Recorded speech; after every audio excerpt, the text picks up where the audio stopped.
Glória a Jesus, glória a Jesus. Estamos no fim de semana de Páscoa. Começamos ontem a nossa série de 3 ministrações a respeito do assunto. Ontem apresentamos Cristo como a nossa Páscoa, o nosso Cordeiro Pascal, e vimos como a Páscoa aponta para a obra do Senhor Jesus na cruz. Hoje eu quero trabalhar nessa segunda ministração os benefícios da Páscoa, o que isso tem trazido e liberado sobre as nossas vidas. E amanhã, no domingo, nós vamos terminar essa série falando a respeito do pós-Páscoa, do que é essa celebração além daquele momento inicial. Então, em 1 Coríntios, primeira carta de Paulo aos Coríntios, esse tem sido o nosso texto base para todos esses dias, no capítulo 5, e nos versículos 6 a 8, o apóstolo Paulo diz assim: não é bom esse orgulho que vocês têm. Por acaso vocês não sabem que um pouco de fermento leveda a massa toda? Joguem fora o velho fermento, para que vocês sejam nova massa, como de fato já são sem fermento. Pois também Cristo, nosso Cordeiro Pascal, foi sacrificado. Por isso, celebremos a festa, não com o velho fermento, nem com o fermento do mal e da maldade, mas com pão sem fermento, o pão da sinceridade e da verdade. Não dá para falar da Páscoa sem falar da festa dos pães asmos. Logo depois da ceia de Páscoa se seguiam 7 dias, uma semana de festa, de celebração com os pães sem fermento. Então, quando o apóstolo Paulo está falando aqui a respeito do fermento, e esse vai ser um assunto que nós vamos explorar amanhã, ele está falando de algo que tipifica a maldade, o pecado. Quando ele fala da festa dos pães asmos, dos pães sem fermento, ele aplica isso no aspecto de viver uma vida de sinceridade e de verdade. Ou seja, é o resultado do pós-Páscoa, do encontro com Cristo, da obra de Cristo nas nossas vidas, e essa maneira de celebrar a festa tem que ser entendida. Mas, como disse, esse é o nosso assunto de amanhã. Ontem falamos de Cristo como o nosso Cordeiro da Páscoa. Só que a Bíblia diz que Ele foi sacrificado, e que, obviamente, isso produz resultados na nossa vida. Essa mudança de vida, de deixar o fermento da maldade e da malícia para viver os asmos da sinceridade e da verdade, é parte do resultado dos benefícios do sacrifício de Jesus. E hoje eu quero falar, ontem mostramos toda a tipologia da Páscoa, como ela aponta para Jesus, converge para a obra de Cristo na cruz. Então, hoje eu já quero ir direto no assunto, ainda fazendo alguns paralelos, mas trabalhando melhor a ideia e o conceito dos benefícios que a Páscoa nos proporciona. Então, o primeiro elemento a ser destacado aqui, a primeira verdade, o primeiro ponto que eu quero me gastar é uma pergunta: por que o sangue tinha que ser derramado? Já na primeira Páscoa, Deus orienta que se pegasse do sangue do Cordeiro e colocasse nos umbrais das portas. Qual é, no plano espiritual, a mensagem que o sangue derramado comunica? Qual é a importância que ele tinha? E esse é um paralelo da obra da cruz e da salvação muito importante que nós precisamos entender. Então, antes de mais nada, olhando desde uma fundamentação na qual Deus vinha trabalhando já no Velho Testamento, na Velha Aliança, eu quero ler 2 textos do Velho Testamento, um em Gênesis, outro em Levítico, que fala a respeito do sangue. O primeiro está em Gênesis 9, de 3 a 5, que diz assim: logo depois do dilúvio, Deus está agora falando com Noé. E diferente do que Deus havia dito a Adão lá no começo no Éden, que ele deu toda a erva para alimento, agora Deus permite um avanço, uma mudança no padrão da alimentação, e nós percebemos que a carne dos animais vai ser liberada. Esse é o assunto. Então vamos ler. Tudo que se move e vive servirá de alimento para vocês. Assim como lhes dei a erva verde, agora lhes dou todas as coisas.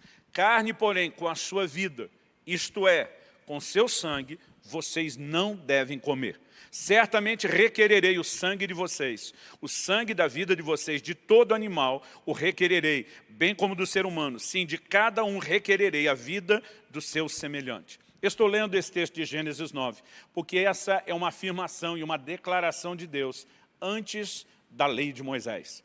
Não comer o sangue é um fundamento que antecede a lei.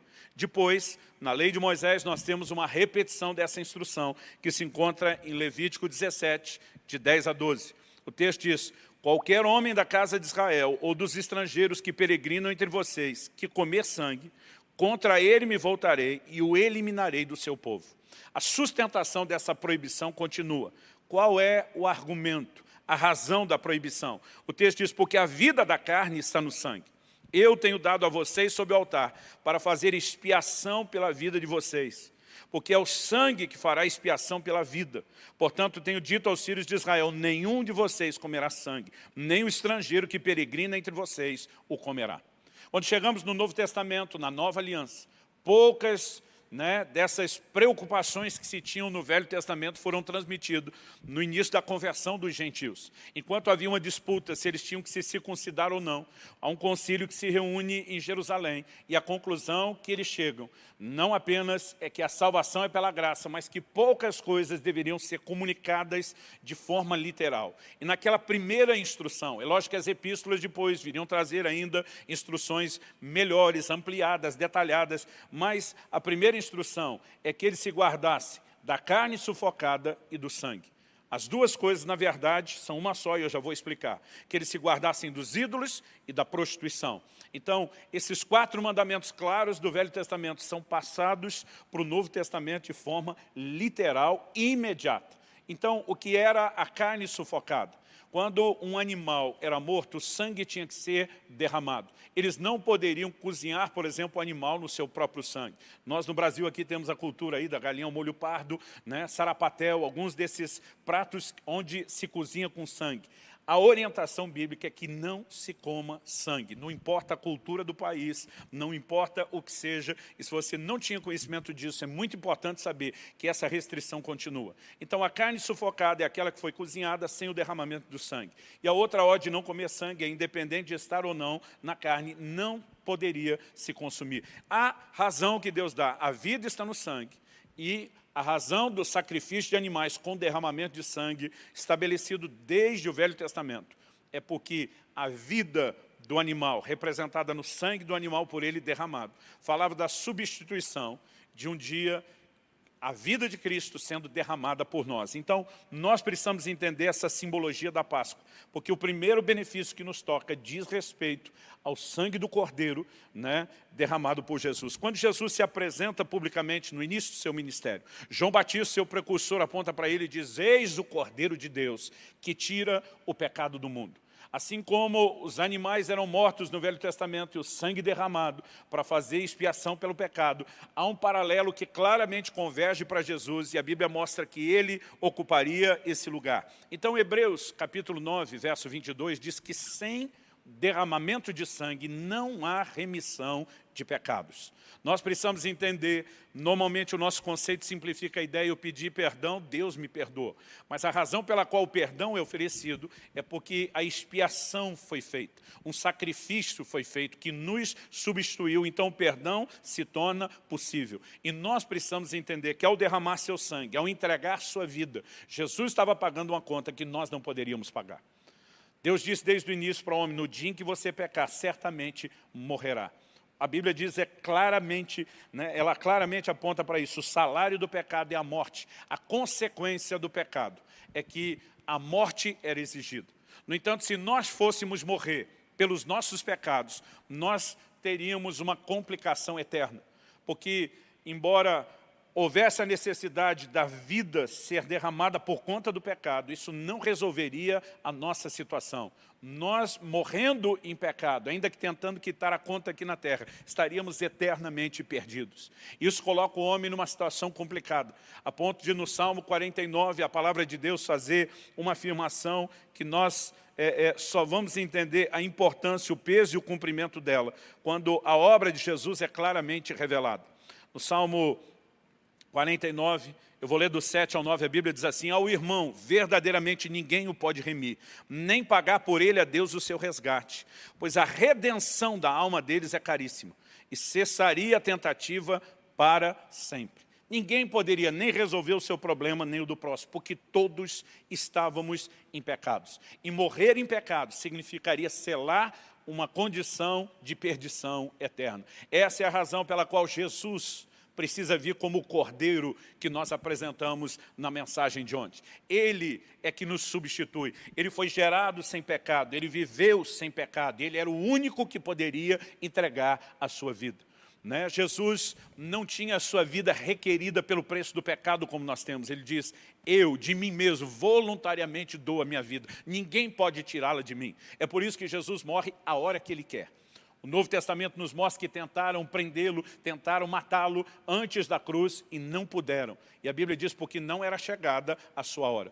Quando Jesus está na cruz, ele simplesmente brada, Pai, nas tuas mãos entrega o meu espírito, e morreu. Morte por crucificação era uma morte lenta. A ideia dos romanos era justamente infligir muito sofrimento antes que a morte se consumasse. A razão pela qual quebraram as pernas dos 2 ladrões, dos 2 criminosos crucificados ao lado de Jesus, era para acelerar o processo, porque eles não queriam que a morte demorasse. Mas com Jesus não foi necessário. Aliás, o centurião romano do lado da cruz, quando vê ele dizendo, nas tuas mãos entrega o meu espírito, pende a cabeça, morre, daqui a pouco o perfúrio constata a sua morte, a declaração dele é, este verdadeiramente era filho de Deus, porque ninguém tomava essa decisão, agora estou morrendo. Mas Jesus tinha autoridade, é por isso que Ele nos substituiu. Então, o derramar do sangue de Jesus significa que a vida dele estava sendo entregue por nós. Agora, aonde nós vamos entender isso? Nós precisamos olhar a perspectiva correta. Né? O Novo Testamento vai falar exatamente dessa obra, de como o sangue de Jesus trouxe redenção, remissão para os nossos pecados. Em Colossenses, no capítulo 2, nos versículos 13 e 14, o apóstolo Paulo aponta claramente esse benefício espiritual para mim e para você, proveniente do sangue derramado de Jesus, o Cordeiro Pascal. Ele diz, quando vocês estavam mortos nos seus pecados e na incircuncisão da carne, Ele lhes deu vida juntamente com Cristo, perdoando todos os nossos pecados e cancelando o escrito de dívida que era contra nós e que constava de ordenança, o qual nos era prejudicial, removeu inteiramente, cravando na cruz. Interessante que a Bíblia não fala só do perdão dos pecados e do cancelamento desse escrito de dívida que eram os nossos pecados, mas a Bíblia diz que Ele nos deu vida. Ao entregar a sua vida em lugar da nossa, Ele comunicava a sua vida. Porque a obra da cruz é uma obra de troca. A Bíblia diz que Ele se fez pobre para que nós nos tornássemos ricos. Ele se fez pecado por nós para que nele nós nos tornássemos a justiça de Deus. Gálatas diz que Ele se fez maldição para que nós recebêssemos a bênção. Então, nós entendemos que na cruz houve uma troca. A nossa morte é assumida por Ele, para que a sua vida nos fosse comunicada. O sangue derramado de Jesus no plano espiritual é uma moeda que quitou, que pagou a nossa dívida. Essa perspectiva também precisa ser entendida. Em Efésios, no capítulo 1, no versículo 7, a Bíblia diz, nele, está falando sobre Jesus, nele, em Jesus, temos a redenção pelo seu sangue, a remissão dos pecados, segundo a riqueza da sua graça. Por que a redenção vem pelo sangue? Porque a remissão dos pecados vem pelo sangue. Porque agora era necessário um substituto, pagando com a sua própria vida a dívida que nós não poderíamos pagar.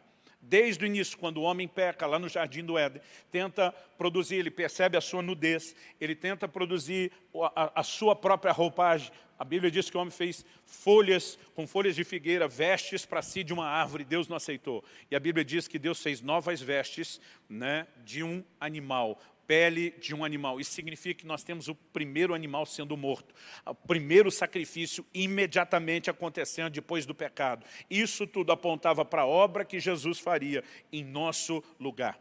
Na primeira epístola de Pedro, no capítulo 1, no versículo 18, fica claro que essa redenção pelo sangue tem uma conotação com o sangue como uma espécie de moeda, né, que pagou a nossa dívida, que quitou a nossa dívida. Eu vou ler 1 de Pedro, a partir do versículo 1. Perdão, vou ler 1 de Pedro, capítulo 1, a partir do versículo 18. Ele diz, sabendo que não foi mediante coisas perecíveis, como prata ou ouro, que vocês foram resgatados da vida inútil que seus pais lhe legaram, mas pelo precioso sangue de Cristo, como de um cordeiro sem defeito, sem mácula. Observe sempre essa comparação feita da morte de Jesus como de um cordeiro sem defeito e sem mácula. O verso 20 diz, ele foi conhecido antes da fundação do mundo, mas foi manifesto nesses últimos tempos em favor de vocês. Por meio dele, vocês creem em Deus, o qual ressuscitou dentre os mortos e lhe deu glória, para que a fé e esperança de vocês estejam em Deus.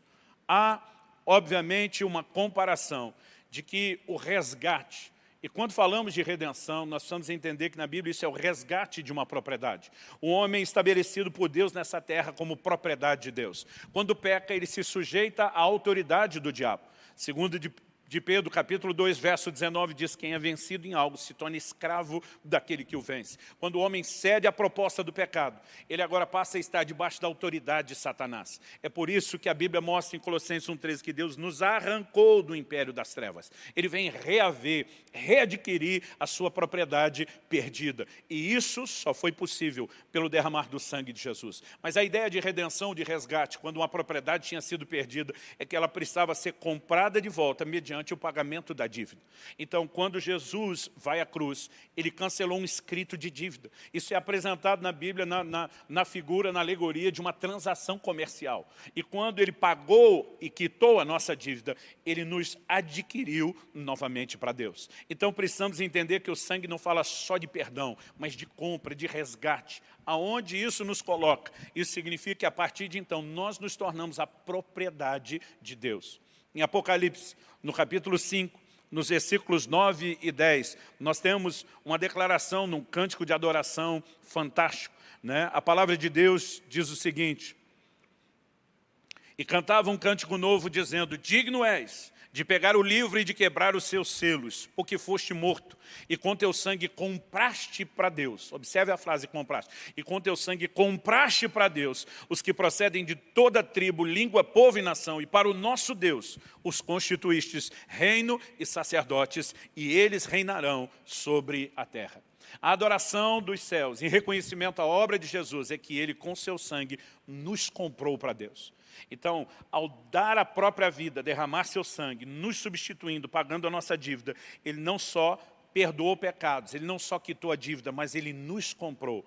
Aonde a redenção nos leva? Isso significa que agora nós somos propriedade de Deus, pertencemos a Deus. E quando você olha para a mensagem lá da primeira Páscoa, que Deus diz: coloque o sangue no umbral da porta, e se a marca do sangue estiver lá, Deus diz: eu não vou permitir que o anjo da morte entre e tocar os primogênitos. Deus estava dizendo o seguinte, que aquele sinal do sangue na porta indicava que aquela casa tinha dono, e que as pessoas que ali estavam eram propriedade de Deus. Então Deus diz: onde tiver a marca do sangue, eu vou me colocar à frente dessa casa, eu vou protegê-la, eu vou defendê-la. E o que cada um de nós pode esperar como resultado desse resgate, né, feito por Jesus, pelo derramar do seu sangue, é não apenas o perdão dos pecados, como também a proteção. Isso tudo é oriundo do quê? Do fato de que Deus nos comprou e agora nós somos a sua propriedade. Em Êxodo, no capítulo 12, no versículo 13, Deus diz: o sangue vos será por sinal. Ele era uma mensagem proclamada de que aquela casa tinha dono.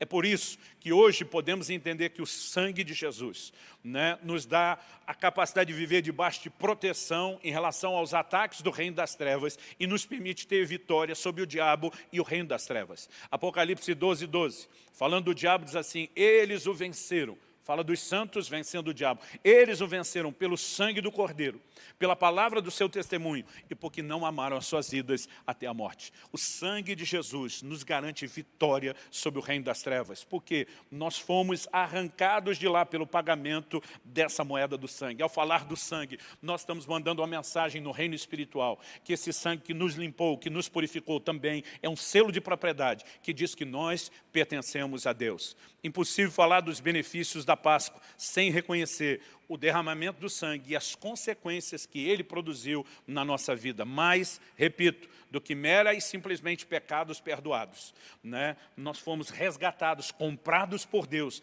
e agora somos propriedade de Deus. E quando falamos do sangue trazendo vitória em relação ao inimigo, não dá para negar esse aspecto na obra da Páscoa e esses benefícios. Esse é o segundo ponto que eu quero trabalhar agora, né?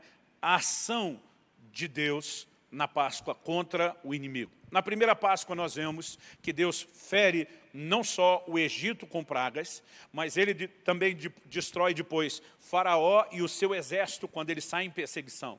Israel passa pelo Mar Vermelho que Deus abre a pé enxuto, mas Deus faz com que as águas se fechem sobre os egípcios e eles todos morreram. Além de já ter matado os primogênitos, agora Deus traz uma aniquilação sem precedentes contra aqueles que escravizavam a nação de Israel. Quando a gente olha o paralelo paralelo disso no plano espiritual. Nós também estávamos escravizados debaixo de um tirano e também vivemos em opressão. Mas a Bíblia diz que quem nos oprimia era Satanás. Portanto, Faraó é uma figura de Satanás. O exército de Faraó figura os demônios, que é o exército de Satanás. Então, a obra da cruz fere diretamente o reino das trevas. Não apenas trazendo libertação para nós, mas a obra da cruz significa uma vitória esmagadora contra o reino das trevas. Aliás, em Êxodo 12:12, na primeira Páscoa, Deus disse que não ia ferir só o Egito ou os egípcios, mas Deus disse que iria julgar os deuses do Egito. Observe isso, Êxodo 12:12 diz assim: porque naquela noite passarei pela terra do Egito e matarei na terra do Egito todos os primogênitos, tanto das pessoas como dos animais, e executarei juízo sobre todos os deuses do Egito. Eu sou o Senhor. É lógico que Deus não está reconhecendo haver nenhum outro tipo de Deus além dele. Mas aqueles pseudos-deuses, intitulados deuses pelos egípcios, seriam julgados. Deus estava dizendo, eu não vou fazer algo só a favor do meu povo, mas eu vou contra tudo aquilo que os prendeu e os feriu. E aqui nós temos uma representação espiritual. Qual é o paralelo disso no Novo Testamento? A gente leu agora há pouco Colossenses capítulo 2, versículos 13 e 14, que falam a respeito de como ele nos deu vida, de como ele cancelou o escrito de dívida que havia contra nós. Mas qual foi o resultado de derramar seu sangue para nos dar vida, para cancelar, o escrito de dívida que havia contra nós? Foi uma vitória esmagadora contra o reino das trevas. O versículo seguinte, o 15, a gente leu anteriormente o 13 e o 14. O versículo 15 de Colossenses 2 diz assim: e despojando os principados e as potestades. Esses são termos usados no Novo Testamento para falar dos espíritos malignos. Principados são príncipes, potestades são poderes. Há uma hierarquia no reino espiritual. E a Bíblia diz, e despojando os principados e as potestades, publicamente os expôs ao desprezo, triunfando deles na cruz. A obra da cruz significa a nossa salvação, a nossa redenção, mas significa a derrota do reino das trevas, significa uma vitória, um triunfo esmagador de Deus sobre o reino das trevas. E quando falamos do benefício ou dos benefícios da Páscoa, nós precisamos entender que o sangue, além de nos ter comprado para Deus, nos proteger, porque agora somos propriedade de Deus, significa também que o reino das trevas foi vencido. Toda pessoa que decide andar em comunhão com Cristo, em aliança com Cristo, rendendo sua vida à obra de salvação e ao senhorio de Jesus, precisa entender que isso traz como benefício, não só o que destacamos em primeiro lugar, pecados perdoados, você como propriedade de Deus, mas isso significa vitória sobre o reino das trevas. Há uma batalha contra o reino das trevas que ainda acontece. A guerra não terminou, mas a vitória nos foi conquistada. Isso significa que eu e você hoje podemos andar e caminhar em vitória. Quando nós lemos o Velho Testamento, nós lemos um livro cheio de histórias de guerras e batalhas. Alguns chegam a dizer que há relatos do Velho Testamento são sangrentos demais, e não podemos deixar de reconhecer que isso seja verdade. Mas no Novo Testamento, o apóstolo Paulo diz em Efésios, no capítulo 6 e no versículo 12, ele diz, porque a nossa luta não é contra o sangue e a carne. Em outras palavras, ele está dizendo, diferente do povo de Deus do Velho Testamento, nós não temos que travar essas guerras literais. Nós não lutamos contra pessoas. Então lutamos contra o quê, Paulo? Ele continua e diz o seguinte, nossa luta não é contra a carne e o sangue, mas contra os principados, as potestades, contra os dominadores desse mundo tenebroso, contra as forças espirituais do mal nas regiões celestiais. Então, a guerra continua, sim, mas nos 2 versículos anteriores, antes de anunciar a guerra, Paulo diz, quanto ao mais, sejam fortalecidos no Senhor e na força do seu poder, vistam-se com toda a armadura de Deus, para poderem ficar firmes contra as ciladas do diabo. No versículo 13 ele vai dizer, por isso peguem toda a armadura de Deus, para que vocês possam resistir no dia mau, e depois de terem vencido tudo. Observe isso, não é só ter vencido algumas dessas batalhas, depois de terem vencido tudo, permanecer inabaláveis. A certeza que todo crente em Jesus pode ter é que não importa o nível de guerra espiritual, de batalha que a gente trave contra o reino das trevas, nós temos uma provisão de vitória já garantida. Nos foi dado a autoridade contra o reino das trevas. Jesus diz, no meu nome vocês vão expelir, expulsar demônios. Ele estava dizendo, vocês vão tomar autoridade e exigir que eles se submetem. Interessante que quando os discípulos começam a ter as primeiras experiências expulsando demônios, eles voltam empolgados, registrado, isso está registrado lá no Evangelho de Lucas. Ele diz, Senhor, no teu nome os demônios se nos submetem. Né? É impressionante perceber a autoridade do nome de Jesus. Mesmo hoje, eu e você podemos viver essa autoridade. Não só para expulsar o demônio que oprime uma pessoa, mas para não permitir que ele tenha lugar nas nossas vidas. Paulo diz, escrevendo aos Efésios, não deem lugar ao diabo. Eu e você precisamos entender que apesar de termos por direito uma vitória, se nós quebramos princípios e o pecado, uma coisa que nós vamos tratar mais amanhã, ele pode anular parte dessa obra realizada por Deus. É por isso que nós precisamos entender a maneira correta de como nos comportar no pós-Páscoa, depois do encontro com Cristo. Mas esse assunto de amanhã, o pecado pode trazer dano. Então a Bíblia diz, não dê lugar. Porque se não entendemos a nossa posição, a nossa vitória, ou se comprometemos aquilo que nos foi dado, o diabo pode até ter espaço. Mas a mensagem importante está lá em Tiago, capítulo 4. Né? A Bíblia diz, resisti ao diabo e ele fugirá de vós. Nós podemos andar em vitória. Em 1 de Pedro, no capítulo 5, nos versículos 8 e 9, a Bíblia diz, o diabo, vosso adversário, anda em vosso derredor, bramando como leão, buscando a quem possa tragar. A Bíblia diz, resisti-lhe firmes na fé. Eu e você temos uma vitória que foi conquistada. Podemos resistir o diabo, podemos vencer as suas obras, podemos resistir à opressão, né? Podemos resistir às investidas do reino das trevas e andar e caminhar em vitória. Vitória sobre o reino das trevas faz parte dos benefícios da obra da cruz, né, da morte de Jesus, o nosso Cordeiro Pascal, e nós precisamos entender. Agora, nessa vitória de Jesus sobre o reino das trevas, a primeira coisa que ele fez foi quebrar o cativeiro da escravidão. Então não podemos falar da ação da cruz contra o reino das trevas sem deixar de entender que houve esse cativeiro de escravidão sendo rompido. Êxodo, capítulo 12, 41 e 42 diz, aconteceu o quê? Ao final dos 430 anos, tempo que a nação de Israel ficou escravizada no Egito, nesse mesmo dia, todos os exércitos do Senhor saíram da terra do Egito. Essa noite será dedicada ao Senhor, porque nela os tirou da terra do Egito. Essa é a noite do Senhor, que todos os filhos de Israel devem comemorar de geração em geração. Né? Algo que a gente precisa sempre reconhecer, como falamos ao explorar o primeiro tópico, é que Jesus nos comprou pelo seu sangue. Ele agora se tornou o nosso dono. Nós não estamos mais debaixo do senhorio de Satanás, escravos dele. Nós somos comprados por Deus. Agora, isso não significa que a gente não seja mais escravo. Isso significa que nós mudamos de dono. Redenção era isso, quando uma pessoa tinha a sua dívida, que o levou à escravidão, paga por outro, que era o seu redentor, ele agora deixava de pertencer ao antigo dono e pertencia ao novo. Tem muito crente equivocadamente dizendo, eu era escravo e não sou mais. Eu digo, tem que ajustar essa frase. Se você está dizendo, eu era escravo de Satanás e dele não sou mais, verdade. Mas agora nós somos escravos de Deus. A diferença é que Deus não nos comprou para nos tratar como escravos. É por isso que o Novo Testamento diz, vocês não receberam de novo o espírito de escravidão para estar com temor, mas receberam o espírito de adoção. No Velho Testamento, o único que poderia ser redentor era o parente mais próximo.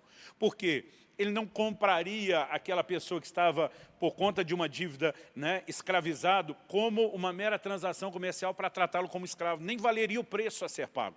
Se a pessoa já foi entregue como escrava, é porque ela não pôde pagar a dívida. E, normalmente, essa dívida era muito maior do que o valor de um escravo. Um parente fazia isso, porque queria usar de misericórdia. Então, pagava o preço necessário para ver o seu parente, a quem ele amava e com quem se importava, liberto. E o trataria com honra e dignidade como família. É isso que Deus fez conosco. Legalmente, Ele é o nosso dono, mas Ele nos traz para a sua família.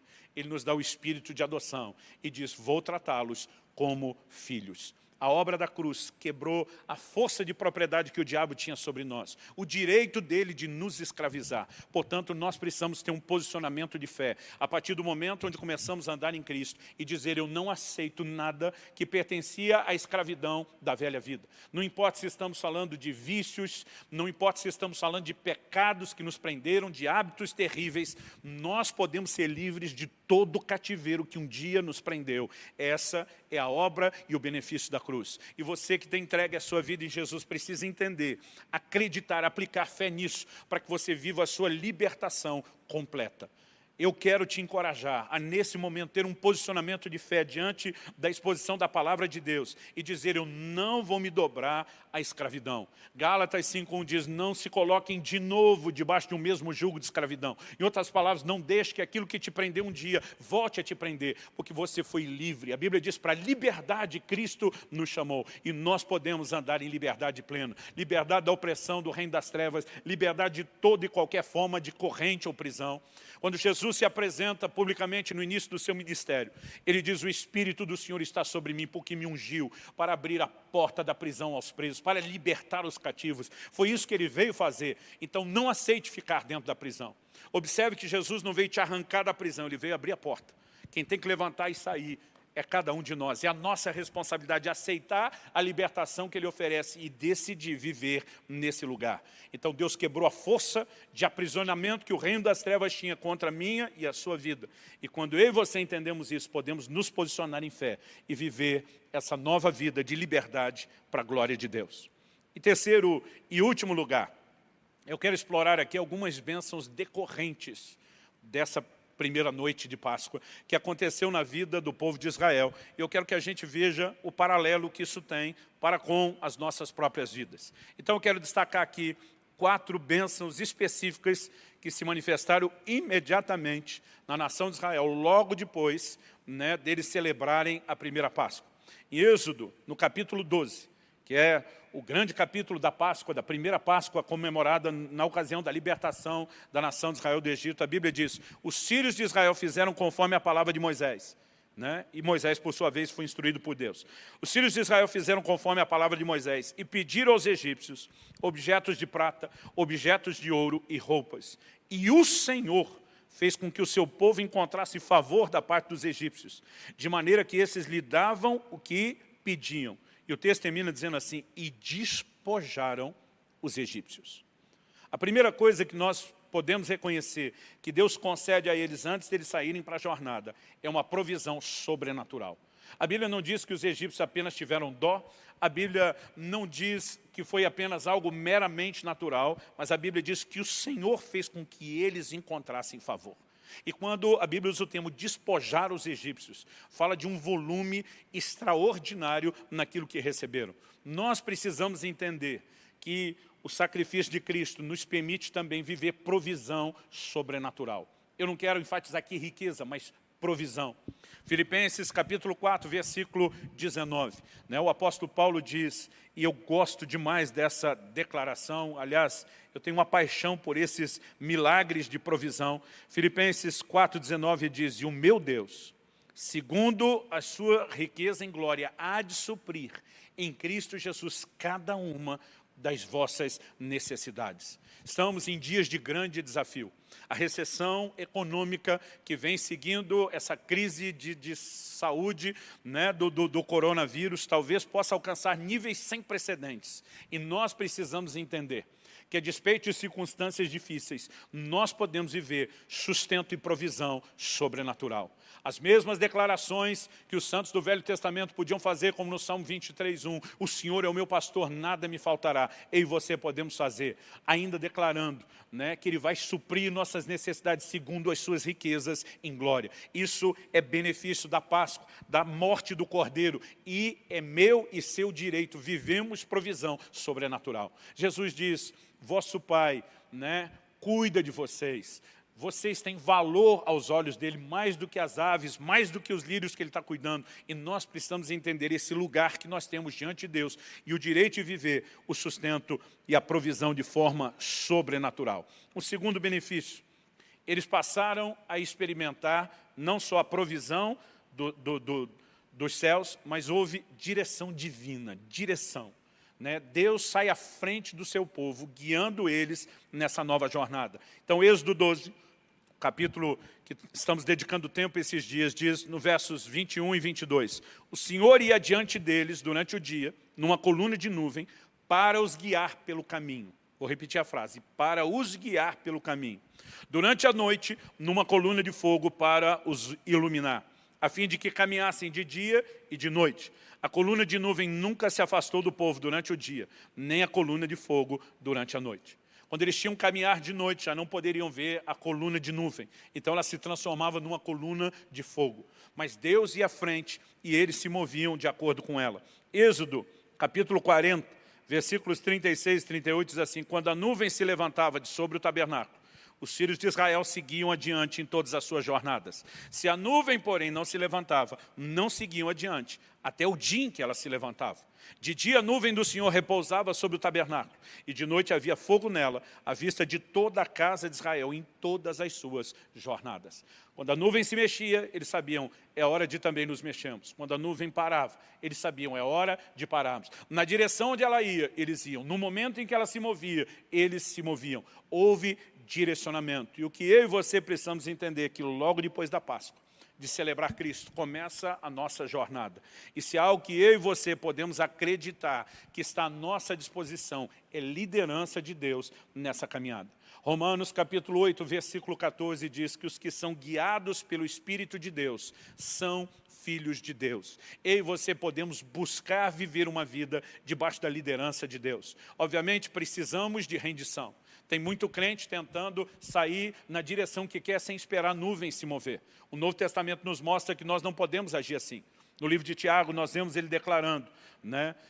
Vocês estão dizendo no seu coração, iremos a tal cidade, né? Ali vamos nos estabelecer, negociaremos, ganharemos dinheiro. E diz, em lugar disso, vocês deveriam dizer, se o Senhor quiser. E se vivemos, faremos isso ou aquilo. Em outras palavras, ele está dizendo, não siga o seu próprio caminho, siga a nuvem, siga o Senhor. A nuvem representava a presença de Deus e nós precisamos viver e nos mover de acordo com a nuvem. Não faça apenas seus planos, ore em rendição a Deus para que os planos e a vontade dele se estabeleçam. Busque a liderança do Espírito Santo, porque isso é direito nosso, é consequência ou parte dos benefícios de celebrarmos Cristo, a nossa Páscoa. Em terceiro lugar, falamos primeiro a respeito de provisão sobrenatural, da direção divina em segundo lugar. Terceiro, outro benefício, houve proteção divina. Eu já mencionei isso várias vezes nas duas mensagens, mas eu vou repetir, eu vou enfatizar. Êxodo capítulo 14, versículos 13 e 14, depois o 30, nos mostra que depois que Israel saiu do Egito, Faraó se arrepende de tê-los deixado ir e sai com seu exército atrás. A Bíblia diz, Moisés, porém, respondeu ao povo, não tenham medo. Fiquem firmes e vejam o livramento que o Senhor lhes fará no dia de hoje. Porque vocês nunca mais verão esses egípcios que hoje vocês estão vendo. O Senhor lutará por vocês. Fiquem calmos. No versículo 30, o desfecho, a Bíblia diz, assim o Senhor livrou Israel naquele dia das mãos dos egípcios. Israel viu os egípcios mortos na praia do mar. Algo que nós precisamos entender é que em Êxodo 23, Deus volta a falar de proteção. Ele diz, mas se vocês ouvirem atentamente o que ele disser e fizerem tudo o que eu lhe ordeno, então serei inimigo dos que são inimigos de vocês, e adversário dos que são adversários de vocês, porque o meu anjo irá diante de vocês e os levará aos amorreus, aos heteus, aos cerezeus, aos cananeus, aos heveus, aos jebuseus, e eu os destruirei. Deus está dizendo, eu não só destruí o inimigo que perseguiu vocês antes, eu vou destruir os inimigos que estão adiante de vocês. Eu vou ser inimigo dos inimigos de vocês. Eu vou ser adversário dos vossos adversários. Deus estava dizendo, eu tenho um compromisso de protegê-los. E eu e você precisamos acreditar que hoje eu e você podemos experimentar a proteção divina. Isso é consequência da redenção que fez de nós a propriedade dele e Deus defende aquilo que lhe pertence. Em quarto e último lugar, eu quero falar de um outro benefício. Houve saúde divina se manifestando na vida dos israelitas. Olha essa declaração de Deus em Êxodo 15, 26, logo depois que saíram do Egito. Deus disse, se vocês ouvirem com atenção a voz do Senhor seu Deus, fizerem o que é reto diante dos seus olhos, derem ouvidos aos seus mandamentos e guardarem todos os seus estatutos, nenhuma enfermidade virá sobre vocês. Olha o que Deus está dizendo, nenhuma enfermidade virá sobre vocês, das que enviei sobre os egípcios, pois eu sou o Senhor, aquele que cura vocês. Outra tradução diz, eu sou o Senhor que te sara. Essa palavra no original hebraico é Jeová Rafa, o Senhor que cura, o Senhor que sara. Agora, um pouquinho adiante, em Êxodo 23, 25, Deus diz, adorem o Senhor, o Deus de vocês, e Ele abençoará o pão e a água de vocês. Tirarei as enfermidades do meio de vocês. Na sua terra não haverá mulher que aborte nem estéril. Darei a vocês uma vida longa. todas essas promessas em consequência da Páscoa e da libertação ocorrida. Salmo 105, 37, quando reconhece a saída de Israel do Egito, diz assim: então fez sair o seu povo com prata e ouro. Isso define qual é o momento que aconteceu, é a saída do Egito. E entre as suas tribos não havia um só inválido. Gente, vamos pensar nisso. A Bíblia diz só dos homens de 20 anos de idade para cima, que puxavam da espada, alistados no exército, eram 600 mil homens de guerra. Se você der para cada um deles uma mulher só, que para a cultura da época era pouco, né? 3 filhos, era muito pouco, só Jacó teve 13, se você contar Diná, a menina, além dos 12 filhos. Se você der para cada um deles uma mulher e 3 filhos, e multiplicar esses homens, então, por famílias de 5, nós estamos falando de 3 milhões de pessoas. Nós temos aí pelo menos uma Curitiba e meia, era muita gente. Só que a Bíblia diz, não houve entre eles um só inválido. Então, houve uma intervenção sobrenatural. Quando olhamos para as declarações do Novo Testamento, da obra da cruz, aquilo que Isaías, um dos profetas mais messiânicos do Velho Testamento, diz, que ele verdadeiramente levou sobre si não só as nossas iniquidades, mas as nossas enfermidades. Isso é aplicado em Cristo Jesus, na obra da cruz, e aquilo que ele veio fazer por mim e por você.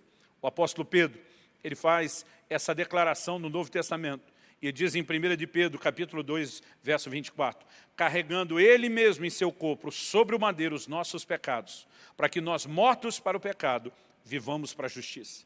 E daí ele repete a segunda parte, o segundo benefício. Pelas feridas dele, vocês foram sarados. O Salmo 103 diz, bendize, ó minha alma, ao Senhor, e não se esqueça de nenhum só dos seus benefícios. É Ele quem perdoa todas as tuas iniquidades, mas é Ele quem sara todas as tuas enfermidades. É quem redime a tua vida da cova, é quem te coroa de graça e de benignidade. Normalmente, nós os crentes só pensamos no perdão dos pecados. Eu não quero diminuir isso. É glorioso esse benefício, mas a Bíblia diz para a gente não esquecer os demais benefícios. E a obra da cruz, o sacrifício de Jesus, nos dá direito a viver essas coisas. Eu e você também podemos ter provisão sobrenatural, direção divina, proteção do alto e saúde divina e sobrenatural se manifestando nos nossos corpos. Temos direito a experimentar esse nível de intervenção. Quando Jesus vem a essa terra, Ele vem operando curas e milagres como nunca, jamais havia se visto. Mas Ele mostrou claramente que Ele não queria que isso parasse. Ele manda os seus discípulos continuarem orando e ministrando cura. Ele chega ao ponto de dizer para eles, quem crê em mim fará não só as obras que eu faço, mas até maiores. Jesus não estava dizendo que aquelas manifestações milagrosas de cura e de saúde iriam terminar. Ele estava dizendo, depois de mim, a igreja vai continuar a viver essas manifestações. E nós podemos e precisamos crer e nos apropriar disso. Em dias onde tantos estão assustados, nós precisamos entrar no lugar de uma fé sobrenatural e começar a declarar em linha com o Salmo 91, praga nenhuma chegará à minha tenda. Nós podemos crer na proteção de Deus, nós podemos crer em saúde divina, nós podemos crer em cura. E, de alguma forma, alguns levam isso ao extremo, a ponto de acreditar que, então, vão espiritualizar tudo e não cuidar da sua saúde. Não é disso que estamos falando. Mas, ao mesmo tempo em que não queremos ir para um extremo, eu vejo crentes indo para o outro. E eles deixaram tudo na área da saúde meramente natural. Eu acredito que continuamos tendo essas responsabilidades. E nossa instrução nesses dias, né, desse vírus é que você tome todo o cuidado e prevenção. Mas nós também não podemos excluir o sobrenatural. Nessa hora, a igreja pode ver intervenções de Deus e dos céus como nunca antes. Mas precisamos, assim como Jesus, antes de curar as pessoas, dizia, seja feito conforme a sua fé. Precisamos entrar nesse lugar de fé. E já que a fé vem por ouvir a palavra de Deus, precisamos falar desses benefícios e ensinar os crentes a entender os direitos que eles têm a partir da obra da cruz. Entendendo esses benefícios, eu aqui quero encerrar e concluir, chamando a sua atenção para o resultado e o propósito da Páscoa. Isso faz com que a nação de Israel deixe de ser escravo de Faraó e agora se torne o povo de Deus. Eles se tornam o povo de Deus, né? E não podemos falar a respeito da cruz e de Jesus, porque alguns querem falar de Jesus em quem ele crê, em quem ele pega uma bênção, mas onde não precisa ter nenhum compromisso com Deus. Deus estava dizendo, eu quero os meus sacerdotes na terra, eu quero um povo de propriedade particular. O texto que já lemos de Êxodo, O Senhor diz, agora, pois, se ouvirem, Êxodo 19, 5 e 6, se ouvirem atentamente a minha voz e guardarem a minha aliança, observe, guardar a minha aliança, que isso é compromisso, vocês serão a minha propriedade peculiar dentre todos os povos. Deus está dizendo, eu quero que algumas pessoas nessa terra que decidam andar comigo sejam meus, como os demais não são. Isso significa não só pertencer a Ele no sentido de uma propriedade que Ele cuida, mas de entender comprometimento. Deus diz, porque toda a terra é minha e vocês serão para mim um reino de sacerdotes e uma nação santa. Todo crente que entende a obra da cruz, o que o Cordeiro Pascal fez por nós, ele não só firma uma aliança com Jesus, mas ele diz, eu vou viver para estender o teu reino nessa terra, eu vou ser um sacerdote seu, eu vou ser alguém que te serve. E uma outra coisa que não podemos deixar de destacar, é uma frase que Faraó ouviu várias vezes da boca de Moisés. Deixa meu povo ir, para que me adore. Êxodo 7,16 é uma dessas várias referências. Deixa meu povo ir, para que me adore. Qual é o propósito da redenção? Isso não apenas nos coloca no lugar de ser propriedade de Deus, mas Deus não quer nos tratar como objeto. Deus quer que nesse lugar de pertencer a Ele, a gente viva comunhão e intimidade em níveis profundos.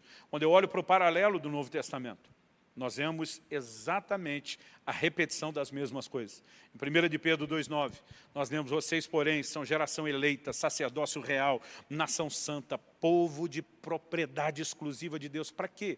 A Bíblia diz, a fim de proclamar as virtudes daquele que o chamou das trevas para a sua maravilhosa luz. Proclamar as virtudes de Deus começa em adoração, nós reconhecemos quem Ele é, mas também se estende e termina com nós decidindo sermos esses sacerdotes que Deus quer para tocar e abençoar toda a terra, e falar de Deus, e dessa obra extraordinária, e de como Ele nos tirou das trevas para a sua maravilhosa luz. Se você se compromete com Cristo, você precisa entender que pertence a Ele, viver exclusivamente para Ele, mas também viver para anunciar as suas virtudes. Tanto entrando no lugar da adoração e da intimidade, reconhecendo a grandeza de Deus, como compartilhando o Evangelho com as pessoas. Todas essas verdades já nos vinham sendo reveladas desde as figuras do Velho Testamento, na obra que Jesus realizou lá na cruz em nosso favor. E antes de terminarmos, e orarmos juntos, eu quero, em primeiro lugar, chamar a sua atenção para pensar a respeito de como você tem respondido a Jesus, o Cordeiro Pascal.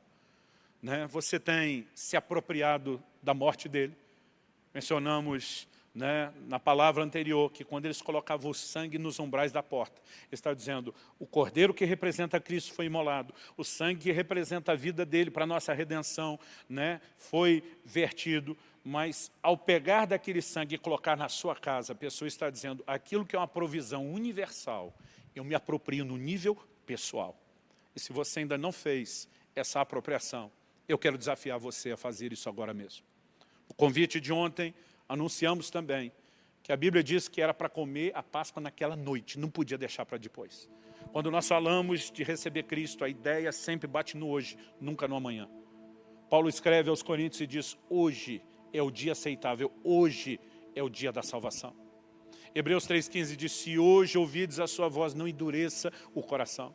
Você que ainda não entregou a sua vida a Cristo, que talvez venha protelando isso por muito tempo, eu quero te desafiar nesse exato momento. Eu quero que você entenda, hoje é o tempo da salvação. Hoje é o dia aceitável. Hoje é a hora, agora é o momento. Não deixe isso para depois. Nós queremos te ajudar nesse momento a tomar essa decisão de não apenas buscar em Jesus o perdão dos seus pecados, mas entender que junto com esse pacote, significa que ele se torna o seu dono, que você passa a ser propriedade dele, mas ele não impõe isso à força.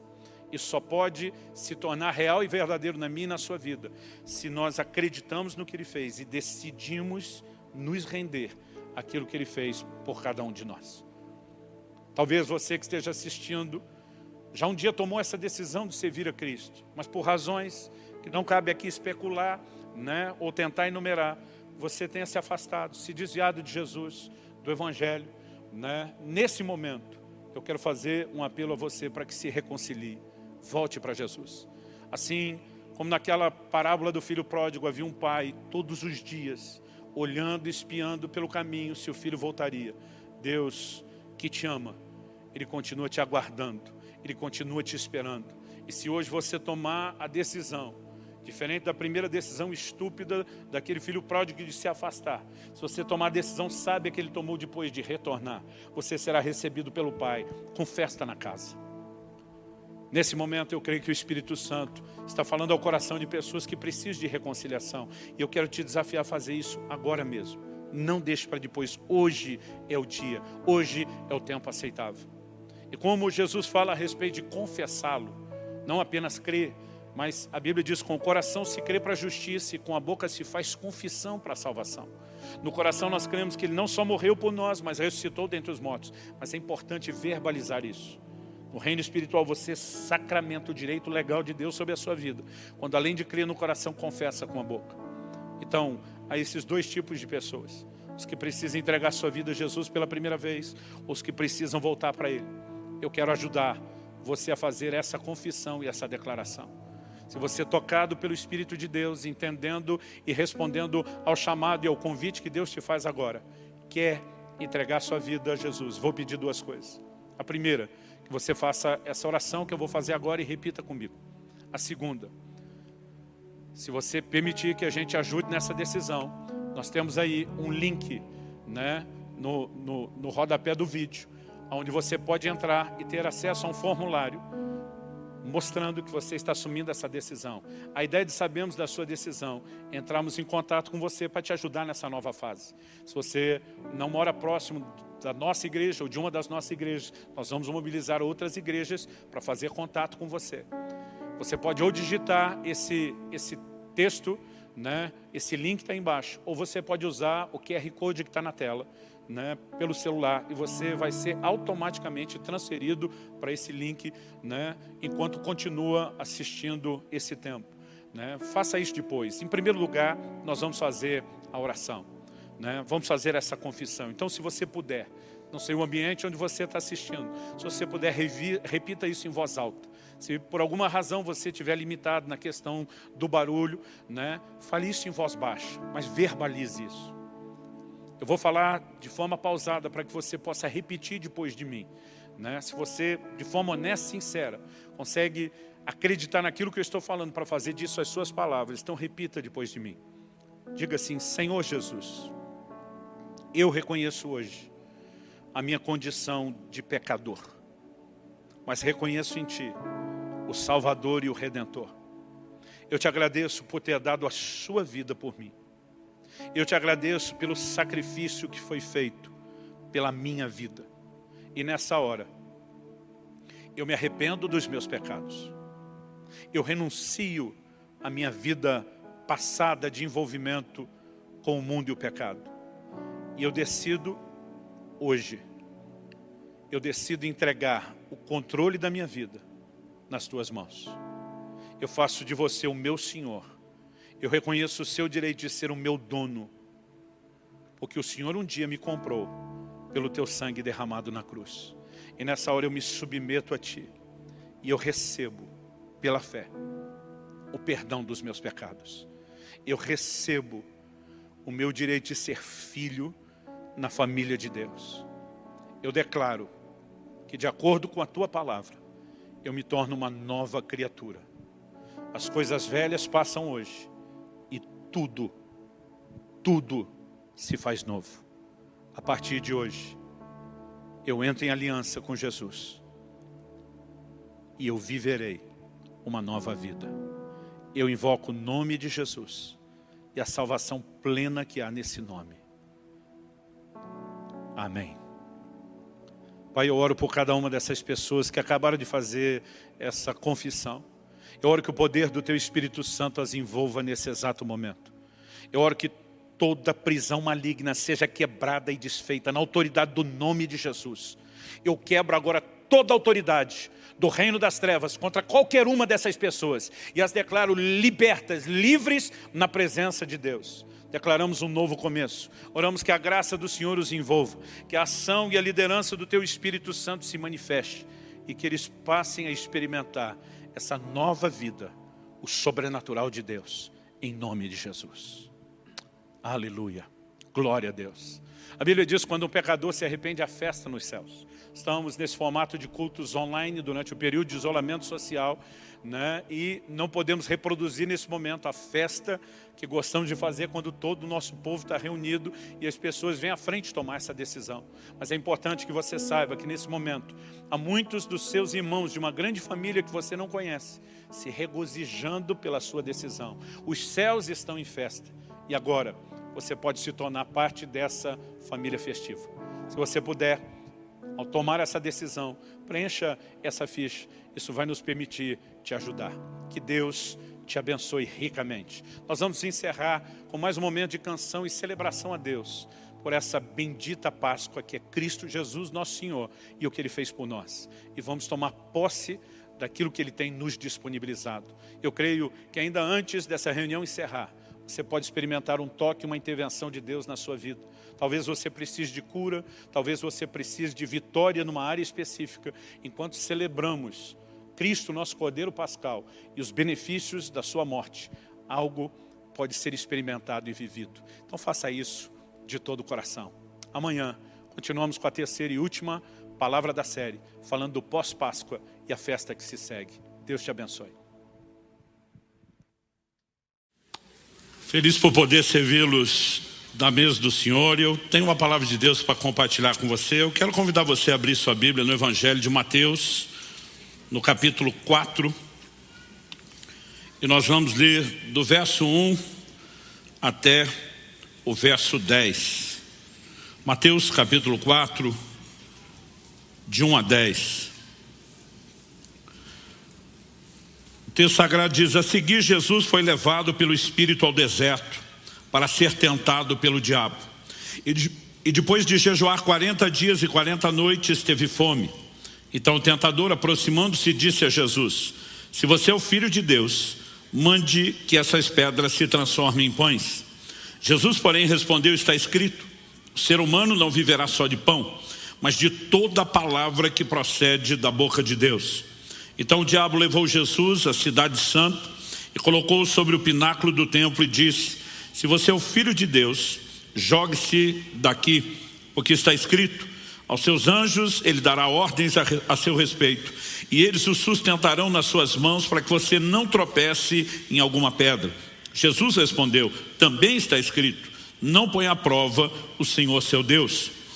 8. O diabo ainda levou Jesus a um monte muito alto, mostrou-lhe todos os reinos do mundo e a glória deles e disse: tudo isso lhe darei, se prostrado você me adorar. Então Jesus lhe ordenou: vá embora, Satanás, porque está escrito, adore o Senhor seu Deus e preste culto somente a Ele. Algo que me chama a atenção nesse texto é que nas 3 tentações que nós temos, que não foram necessariamente as únicas, em Lucas capítulo 4, que nós temos o relato desse mesmo momento de tentações, o verso 13 termina dizendo assim: acabadas que foram toda sorte de tentações. Então provavelmente nós temos aqui as 3 finais, né? Mas o que me chama a atenção é que nesse relato, nos 3 momentos de confronto e tentação, Jesus responde a Satanás com a frase: está escrito. E eu quero tomar justamente essa frase como tema da mensagem hoje. Você pode repetir isso comigo? Diga: está escrito. E acredito que isso aponta a importância de viver pela palavra de Deus. Obviamente a palavra de Deus nos foi dada por meio das escrituras, né? A expressão escritura já aponta para isso. E quando você olha para o ensino de Jesus, você percebe que não apenas num momento como esse, mas ao longo de todo o seu ensino, Jesus usou muito a expressão está escrito. Ele, por meio dessa frase, reconhece que nós precisamos da palavra de Deus, precisamos viver por ela, né? Ela é o alimento para o nosso espírito, mas ela também é o padrão de conduta, é o padrão de comportamento. Então, diante de toda a proposta de Satanás, Jesus está dizendo: o que determina o meu comportamento é aquilo que a palavra de Deus diz, que a Bíblia diz. Aliás, é interessante observar que a expressão escritura, ela aparece, isso pode variar um pouco de acordo com a versão, com a tradução, mas a palavra escritura, ela aparece 32 vezes só no Novo Testamento. A expressão escrituras, no plural, mais 23. A frase está escrito que eu estou mencionando, né? Ela aparece em torno de 80 vezes no Novo Testamento. Agora, além de toda essa menção escrituras no plural, né? A expressão está escrito, nós temos várias outras inferências sem que você tenha o uso da frase. Por exemplo, o autor de Hebreus, ele diz, como disse alguém em certo lugar. A gente brinca que é a citação bíblica de quem está ruim de memória, né? Como disse alguém em certo lugar, não lembro quem nem onde está escrito, mas que está lá, está. Então, você vai encontrar várias referências às escrituras, mesmo sem que tenha o padrão de repetição da frase. Em outras ocasiões, nós vamos ver, né, expressões como Deus ordenou, o mandamento de Deus, palavra de Deus, e aí você vai subindo esse número de forma exponencial. No Evangelho de Mateus, no capítulo 15, por exemplo, nós vemos já no verso 3, Jesus questionando os judeus dos seus dias, por que vocês transgridem o mandamento de Deus por causa da tradição de vocês? Jesus está dizendo, vocês não têm direito de colocar uma tradição em rota de colisão com o mandamento de Deus. O que Jesus queria dizer quando fala do mandamento de Deus? No verso 4 ele diz, porque Deus disse. Onde é que Deus disse? Honre o seu pai e sua mãe. Ele está se referindo às escrituras. Depois ele vai dizer no verso 6, assim vocês invalidam a palavra de Deus por causa da tradição de vocês. Então, nós vamos ter expressões como mandamento de Deus, ordenança de Deus, né? A palavra de Deus, e tudo isso aponta para a mesma verdade que Jesus está sustentando de forma prática, no confronto com Satanás, nos seus ensinos. Qual?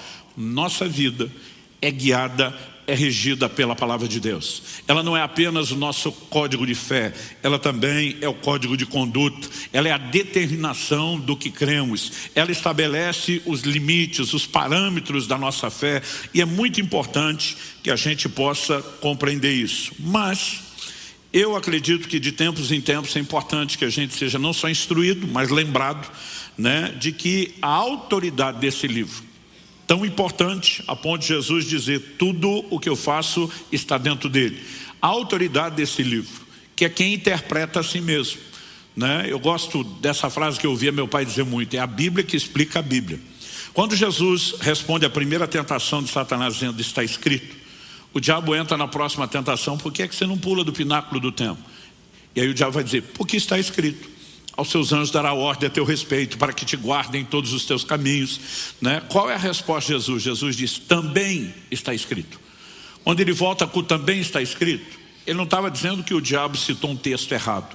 O texto que ele citou estava correto, ipsis literis, mas a aplicação, ela estava em colisão com outras porções das escrituras. E é o que eu e você precisamos entender, que esse livro é completamente harmônico, o que por si só já é um grande milagre. Como se você simplesmente, né, começa a avaliar a produção desse material, e daqui a pouco nós já vamos dar o detalhe de quanta gente, em quanto tempo participou, contribuiu, usadas por Deus para nos fornecer esse material, como nós podemos ter algo que ao longo da história, não apenas, né, nunca pode ser descredibilizado, como pelo contrário, sustenta a sua autoridade, porque fala antecipadamente de coisas que ainda iriam acontecer. Nós já temos muitas profecias que se cumpriram à risca e temos outras que seguem se cumprindo. Então, ao que eu e você precisamos reconhecer é que há uma autoridade por trás desse livro.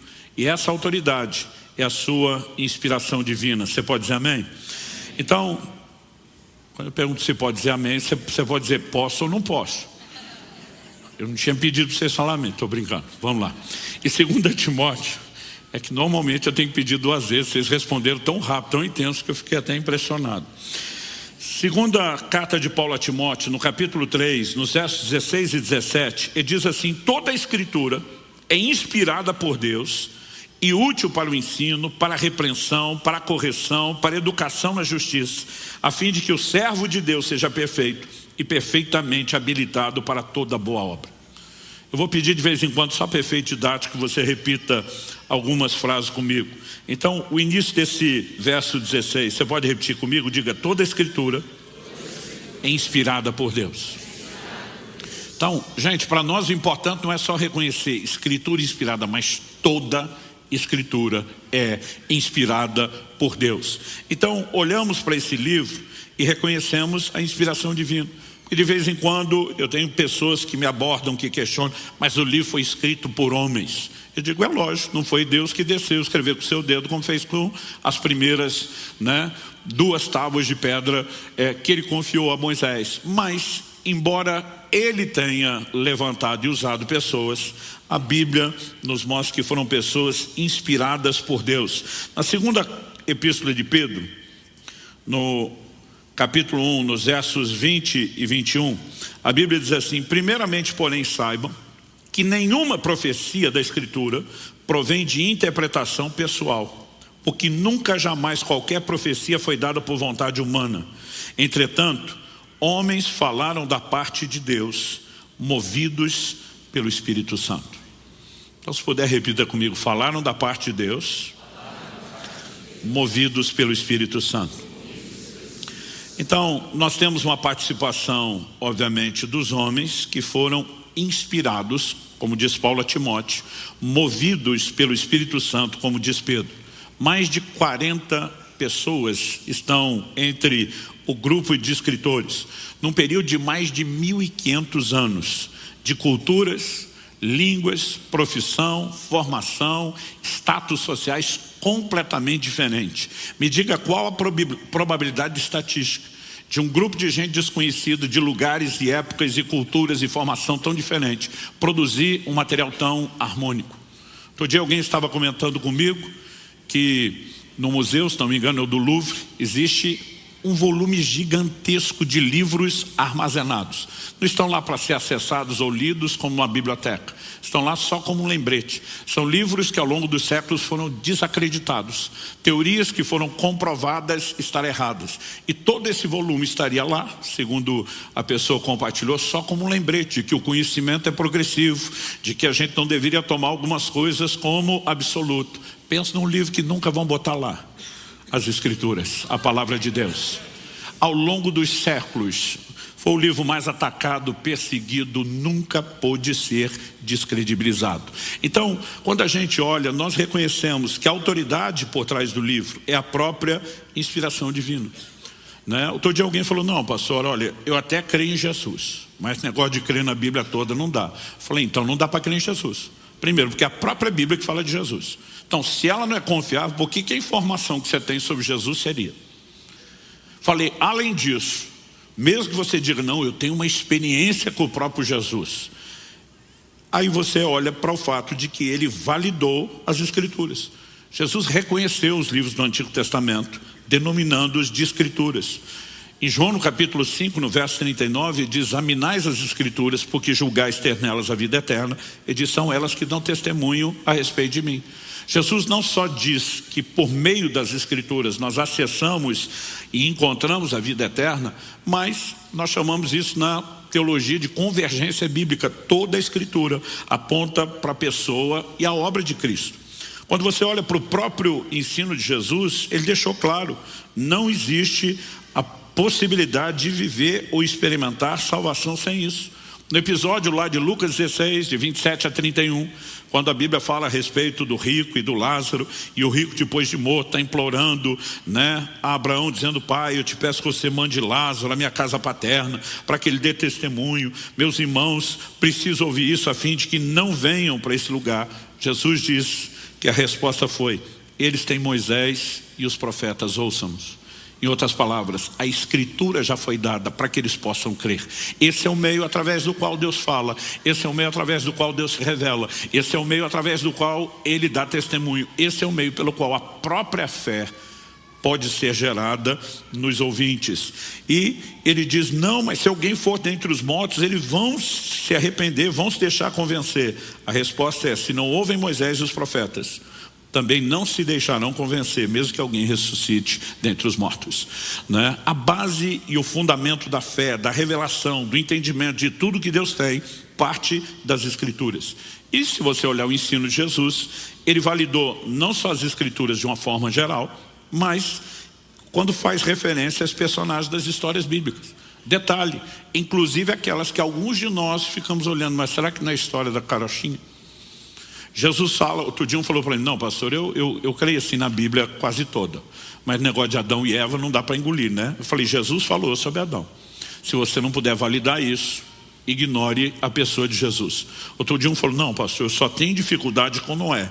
Eu falei, Jesus falou a respeito de Noé, do episódio do dilúvio, né? Falou a respeito de Ló, ele falou a respeito, o que inclui a destruição de Sodoma e Gomorra, ele falou a respeito de Moisés, Davi, de Salomão, de Daniel, de Jonas. Outro dia alguém falou, pastor, o senhor acredita mesmo que o peixe engoliu Jonas? Eu falei, se a Bíblia dissesse que o Jonas engoliu o peixe daquele tamanho, eu também acreditaria.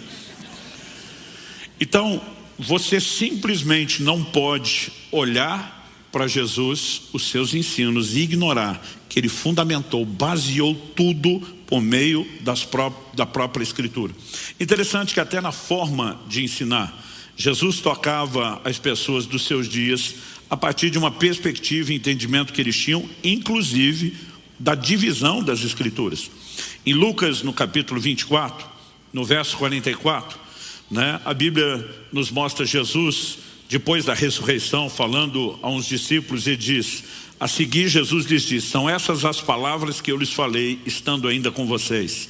Era necessário que se cumprisse tudo o que está escrito a respeito de mim, na lei de Moisés, nos profetas e nos salmos. Aí o verso 45 diz, então lhes abriu o entendimento para compreenderem as Escrituras.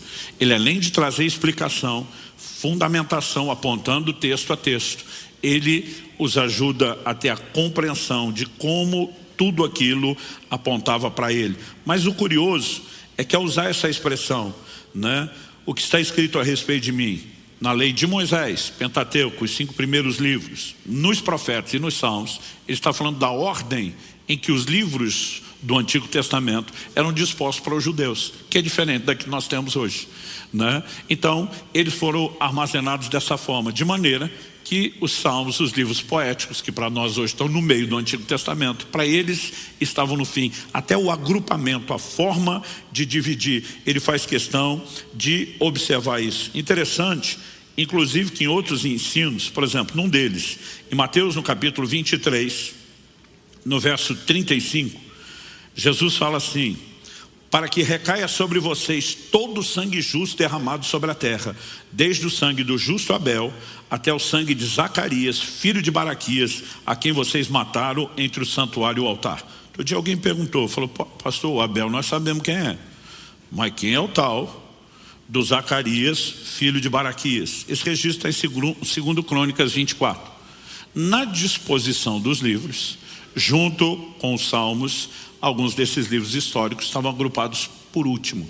Então Jesus está dizendo literalmente, do primeiro ao último homicídio. Seria como hoje na nossa linguagem dizer, de Gênesis a Apocalipse, que é a ordem como os livros estão sistematizados. Então Jesus não apenas dizia, olha, temos um conteúdo divino, mas ele está dizendo, até mesmo a maneira como isso está disponibilizado para vocês. É algo que eu conheço, que vocês conhecem, e eu vou usar como referência para vocês. Conclusão, se a Bíblia não é digna de confiança, então também Jesus não era. Nós não podemos relativizar isso. Nós vamos perceber que o próprio Jesus leva os discípulos a entenderem que tudo o que ele está pregando, o que ele está fazendo em prol de nós, é o cumprimento das Escrituras. Tudo está fundamentado na palavra. Então, o ponto de partida para mim e para você tem que ser de reconhecer qual é a autoridade do livro. Sua inspiração divina é a palavra de Deus. Amém? Segundo lugar, se reconhecemos a autoridade do livro por conta da sua inspiração divina, então precisamos ter o cuidado de viver pelo que está escrito. Se é de fato a palavra de Deus, se é Deus por meio desse livro, não apenas falando conosco, mas se revelando. A Bíblia se refere a Deus como Deus invisível, que nunca apareceu com nenhuma forma. Se ele não quis aparecer com forma, como podemos conhecê-lo? Jesus diz, são as Escrituras que dão testemunho a respeito de mim. Deus está dizendo, apesar de não ter mostrado a vocês nenhuma forma, eu revelo meus atributos, meu propósito, meus intentos, meus feitos, por meio das Escrituras. Se nós queremos conhecer Deus, precisamos conhecer a Escritura. Mas não é apenas saber sobre Deus. Quando Jesus responde diante de Satanás, vez após vez, está escrito, ele está dizendo, ela não pauta apenas o credo doutrinário, ela determina a nossa conduta. E esse era um fundamento claro desde o Antigo Testamento, desde a Velha Aliança. Deixa eu ler para você Josué, capítulo 23.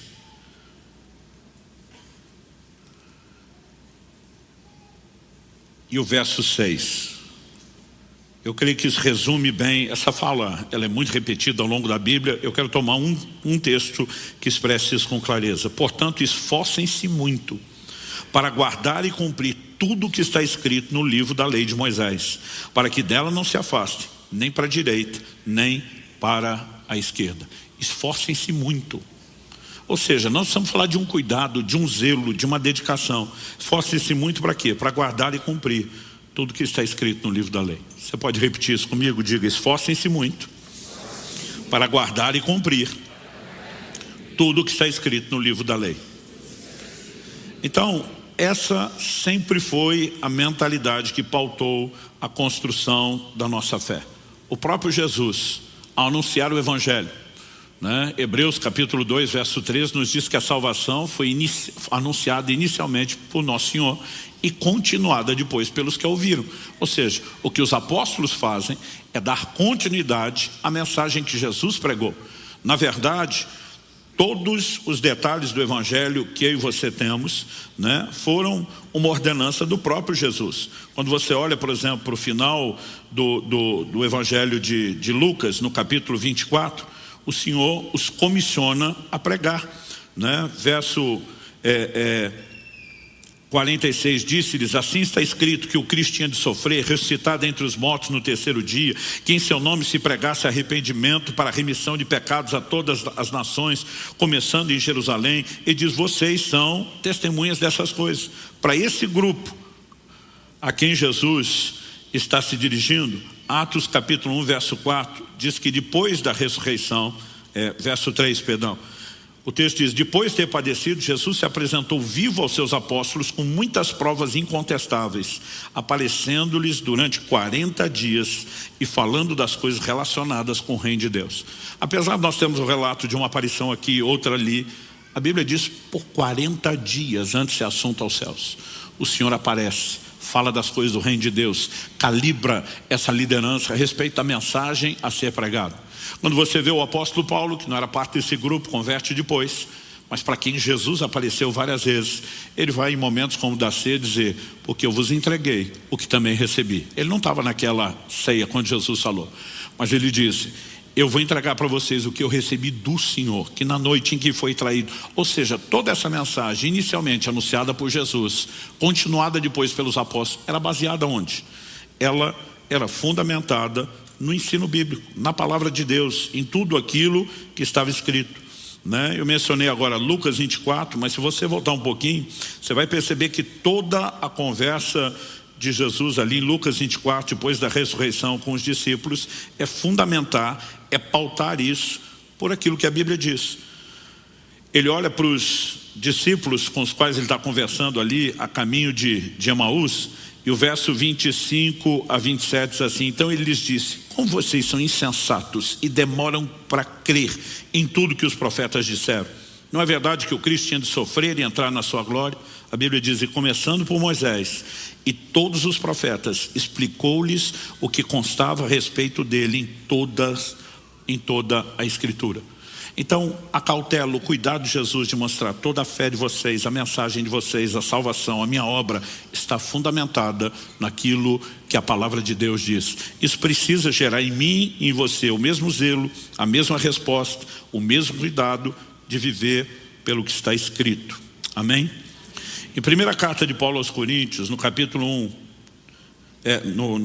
4, perdão, no verso 6, o apóstolo Paulo diz o seguinte, meus irmãos, apliquei essas coisas figuradamente a mim mesmo e a Apolo, por causa de vocês, para que por nosso exemplo vocês aprendam isto. O quê? Não ultrapassem o que está escrito. Outras traduções diz, para que vocês não vão além do que está escrito. Quando ele está dizendo não ultrapasse o que está escrito, ele está dizendo, você não tem direito de crer em nada que não esteja na Escritura. Você não tem direito de fazer ou se comportar além do que está estabelecido nas Escrituras. Ou seja, claramente, ela é o parâmetro da nossa fé, das nossas convicções e também da nossa conduta. Isso não é apenas a realidade do Novo Testamento. No Antigo Testamento, essas mesmas verdades eram promovidas por Deus. Isaías, no capítulo 8, verso 19, a Bíblia diz: quando disserem a vocês, consultem os médios e os adivinhos que sussurram e murmuram. Será que um povo não deveria consultar a Deus, o seu Deus? A favor dos vivos se consultarão os mortos.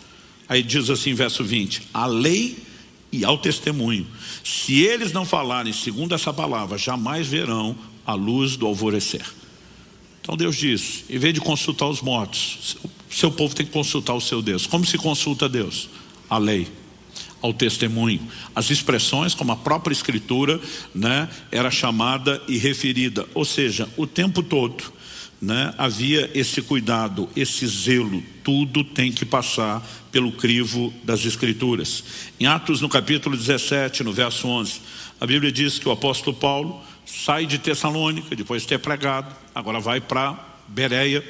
E quando chega em Bereia, a Bíblia diz assim, ora, estes de Bereia eram mais nobres do que os de Tessalônica. Em Tessalônica eles resistiram à palavra de Deus, perseguiram Paulo. Paulo sai, né, praticamente corrido de lá. Mas a Bíblia diz, esses eram mais nobres do que os de Tessalônica, pois receberam a palavra com toda avidez. Eu amo essa frase, né? Outra tradução, como ele veio, diz com grande interesse. A Bíblia diz, examinando as Escrituras todos os dias, para ver se as coisas eram de fato assim. Quando a Bíblia define nobreza, não parte do pressuposto da ingenuidade. Qualquer coisa que disse em nome de Deus eu aceito. Mas eles iam checar. Peraí, você está citando o texto? Vamos ver se está escrito. Vamos ver se é desse jeito. Vamos ver se está em harmonia, né? Então, a nobreza é abrir a possibilidade de fé que vem por meio de uma única fonte, a palavra de Deus. Vou repetir o que já falei antes. Romanos 10, 17 diz que a fé vem por ouvir, e ouvir a palavra de Deus. É por isso que o verso seguinte, o 12, diz, com isso muitos deles creram. Porque a Escritura tem um poder de convencimento que não é meramente humano, natural ou intelectual. É uma fonte espiritual. Mas eu e você precisamos compreender que a própria mensagem determina esses padrões. O apóstolo Paulo, que como eu disse, recebe de Jesus o Evangelho, não pregou nem anunciou o que queria. Em Gálatas 1, ele diz no final do verso 7 que havia alguns que estavam pervertendo ou querendo perverter o Evangelho de Cristo. O que significa perverter? É você mudar, é ajustar, é adaptar. Então isso não é de hoje, gente, é desde o começo. Que tem gente, em vez de querer ajustar a sua vida à palavra de Deus, ele quer ajustar a palavra de Deus à sua vida. Mas olha o que Paulo fala sobre isso, verso 8. Mas ainda que nós, ou mesmo um anjo vindo do céu, aliás, pensa que a maioria das religiões que distorce a Escritura alega ter recebido revelação de anjo que veio, que apareceu e falou. Ele diz, mas ainda que nós, ou mesmo um anjo vindo do céu, pregue a vocês um evangelho diferente daquele que temos pregado, que seja anátema. A palavra anátema, na melhor das hipóteses, abominável. Na pior, maldito. E diz, seja anátema, como já dissemos, e agora repito, se alguém está pregando a vocês um evangelho diferente daquele que já receberam, que esse seja anátema. Paulo diz, está aqui, foi bem determinado, né? A Escritura nos foi comunicada, foi apresentado. Não há absolutamente necessidade de se mudar nada. Curioso é que o apóstolo Pedro escreve na sua segunda epístola, e ele vai fazer menção dos escritos de Paulo. Em 2 de Pedro, no capítulo 3, ele diz nos versos 15 e 16, considerem a longanimidade de nosso Senhor como oportunidade de salvação, como também o nosso amado irmão Paulo escreveu a vocês, segundo a sabedoria que lhe foi dada. Ele reconhece Paulo como um instrumento que estava abençoando, orientando a igreja, com uma sabedoria singular recebida de Deus. E diz no verso 16, ao falar a respeito desses assuntos, como de fato costuma fazer em todas as suas cartas. Nelas, há certas coisas difíceis de entender. Para nós que estudamos, né, o apóstolo Paulo e encontramos um monte de coisa difícil de entender, o consolo é dizer que até Pedro achava difícil. Mas eu acho que Pedro não está falando só do nível pessoal. Pedro sabe que existem níveis distintos de maturidade. Então o apóstolo Paulo fala que a criança precisa de leite e que ela é inexperiente na palavra da justiça, né? Na verdade, o livro de Hebreus fala isso, mas Paulo vai repetir em 1 Coríntios 3 algo muito parecido. Mas ele diz assim, olha, o autor de Hebreus, temos muitas coisas que dizer e difíceis de explicar. Difícil de explicar só por uma questão de mentalidade e raciocínio. Ele diz não, porque vocês se tornaram tardios em ouvir. Existem pessoas que não têm estrutura por entendimento, de crescimento espiritual. Mas aí ele diz assim, nelas há certas coisas difíceis de entender, que aqueles que não têm instrução e são instáveis, deturparão, como também deturparão as demais escrituras para a própria destruição dele. O que é interessante é para eu dizer, não só estão distorcendo o que Paulo está falando, eles distorcem as demais escrituras, mas ao dizer as demais escrituras, o apóstolo Pedro, que andou com o Senhor Jesus, um dos primeiros grandes líderes da igreja, está chamando as epístolas de Paulo do quê? De escrituras.